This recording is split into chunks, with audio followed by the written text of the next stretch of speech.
I've recently had shingles, according to my GP, from my trigeminal nerve, and am very interested in seeing what you think about this. I didn't take the antiviral medication the GP encouraged me to swallow. I haven't been stressed. I haven't been vaccinated for COVID, as I definitely understand them to be totally toxic. I had chickenpox as a child.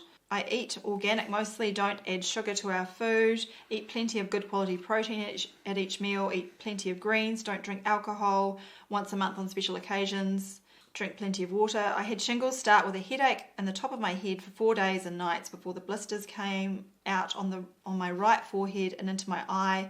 I didn't get the condition 50% of people get in their eye. I'm getting asked to get the shingles vaccine. And I work from home, and my husband and son don't have to fight traffic in the morning, have a lovely house on a hill which gets sunshine. I have a reserve next to us. I go walking 3 times a week, go to yoga twice a week, play tennis and pickleball, and generally have a great life. I take vitamin C, D, zinc, iodine drops, magnesium 3 times a week, and just that they're really not sure why this has happened to them, and that someone had suggested that maybe they'd come into contact with someone with chickenpox or shingles without knowing it. Yeah, well, the whole viral theory, of course, has been debunked. You can probably watch, in terms of varicella zoster virus, watch the video that you've done on chickenpox. The chickenpox parties one. Yeah, so obviously we cover why they never showed evidence for the existence of any virus or contagion. And again, it's always sad to see the stuff parroted about, that you might have caught it from someone, or even the whole thing about someone who had had a vaccine, the whole shedding or whatever. That's not a thing either that's been shown with any evidence. So contagion in the sense of some sort of microbe or particle passing around between people, whether it's prions or whatever, it's never been shown to be a thing. And it's, so we can forget about that. But odd, so what was it? One of the doctors was suggesting that they get the vaccine now that they've already had the... So they've had shingles, the person's had shingles, but the doctor's suggesting that they get the shingles vaccine to prevent it coming back. Oh, that's an interesting one. Yeah. And anyway, there's no evidence that this... the vaccine stops people getting shingles. No. And I mean, this is another one of those ones where there's no way they could have done a study over that period of time, because they're saying that people can get this like 60 or 70 years later in their life. So yeah, I don't think they've collected the data on that one. Yeah.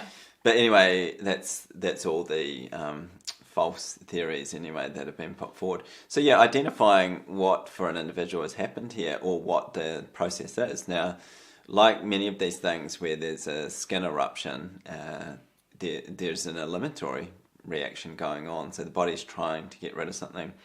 Obviously in the history here, we can't identify any obvious things, but like always, and as we've mentioned earlier in this Q&A session, there's always things that we might not know or don't consider, and we need to keep scratching a little deeper.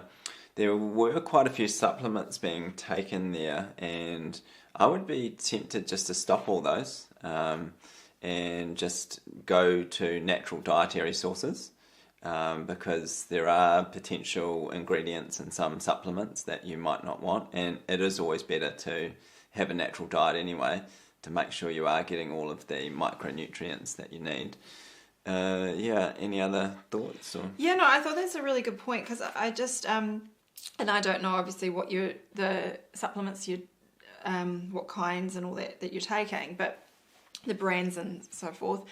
But it's a really good point you raise about, because one thing that shocked me recently was, that there's this thing called red dye 3, which is a food colouring, which is added to lots of different things. So coloured drinks, different coloured candies, that sort of thing. But it's also to pharmaceuticals and supplements, and you don't think about it. And I have to say, like when I'm looking at, I don't take supplements at all actually, but if I was looking at doing it, I'd be very wary of it's what they put in the shell of the supplements, the colouring and stuff as well. So it is something you have to have in the back of your mind.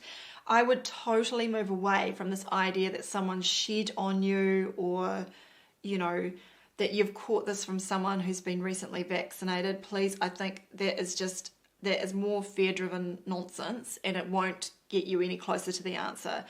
Like Mark always says, and sometimes it, it annoys me a bit, but it's true. The body doesn't make mistakes, so something's happened here. There's a reason why you had shingles, and I don't know what the answer is, but there will be something. And sometimes it can take years later to think, oh, maybe it was that was doing it. Yeah, I mean, to give you an idea, and we might have mentioned this before to some of you, our 3-year-old, he's on completely organic food. He's never touched a pharmaceutical in his entire life. He's never seen a doctor, had a blood test, nothing. No, he's had no test and nothing. He's had no creams put on his skin. Has the most perfect health you could imagine, and perfect teeth, etc. And last year he had a wee outbreak with a skin rash that came out, and Sam said, oh, look at this, he's come out in a wee rash.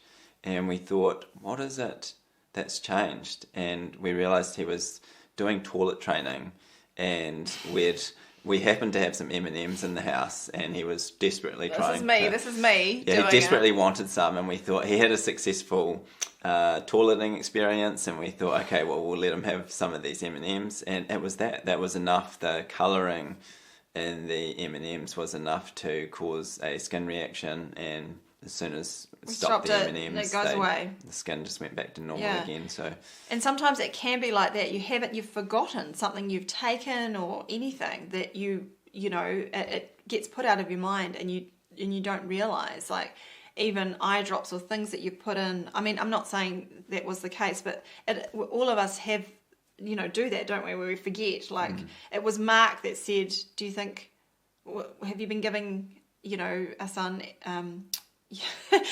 M&Ms, and I was like, oh my gosh, that's what it is, and you feel terribly guilty, but actually you're just trying to figure out why. But definitely don't get the shingles vaccine. That is a marketing scam, and is not going to do anything for you. Yeah, it's something that's gone into your body that has caused this problem, so it's just a matter of working out what that is, and that's why we suggest maybe eliminating all these supplements for a while, looking at other foods that might be going into your body, checking your water sources really carefully, obviously making sure you're not trusting unfiltered tap water, etc. Yeah. If you enjoyed that conversation and you want to hear more, believe me, it's really worth it. Join us over at substack.com now for the rest of our question and answer discussion. There you will find hundreds of topics and tips that Mark and I cover every second week.